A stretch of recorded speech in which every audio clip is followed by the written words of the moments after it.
Assalamualaikum warahmatullahi wabarakatuh. Halo semuanya, perkenalkan nama saya Kety Junisa Piandari Utami dengan NPM C1C022119. Baiklah, di sini saya akan menyampaikan pembahasan mengenai materi akuntansi keuangan 2 mengenai liabilitas jangka pendek yang ada pada buku Kieso.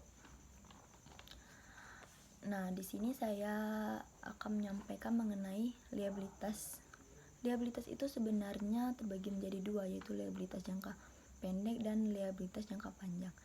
Nah, liabilitas jangka pendek itu dapat dikategorikan sebagai liabilitas jangka pendek jika memenuhi dua kondisi tersebut.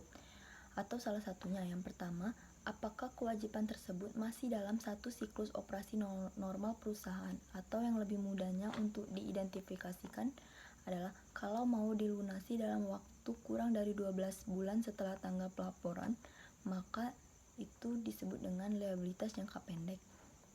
Nah, selanjutnya di sini saya akan menyampaikan mengenai jenis-jenis dari liabilitas jangka pendek. Yang pertama adalah utang jasa, utang dagang atau utang usaha. Yang kedua, utang wesel. Yang ketiga, utang jangka panjang segera jatuh tempo.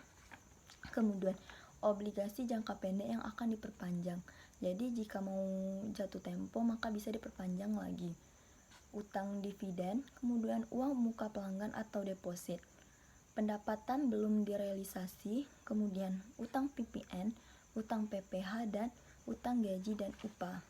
Nah, yang pertama yang saya akan bahas mengenai utang dagang. Utang dagang adalah nilai yang terutang kepada pihak lain untuk pembelian barang, supplies, jasa secara kredit. Jadi antara barang atau jasanya itu diterima dengan pembayaran yang ada jeda waktunya, tidak dilakukan secara tunai.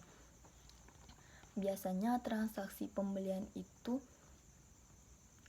kredit itu ada terminan penjualannya.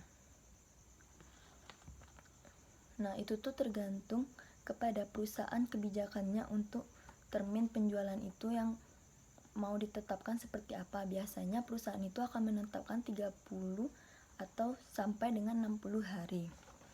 Nah, selanjutnya apa perbedaan utang dagang dengan utang wesel?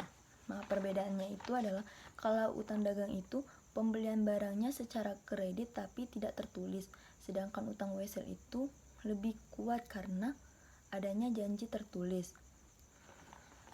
Nah, utang wesel itu bisa muncul dari pembelian, bisa pembelian barang dan jasa, misalnya pinjam uang dan diganti dengan utang wesel, janji tertulis, atau transaksi lainnya.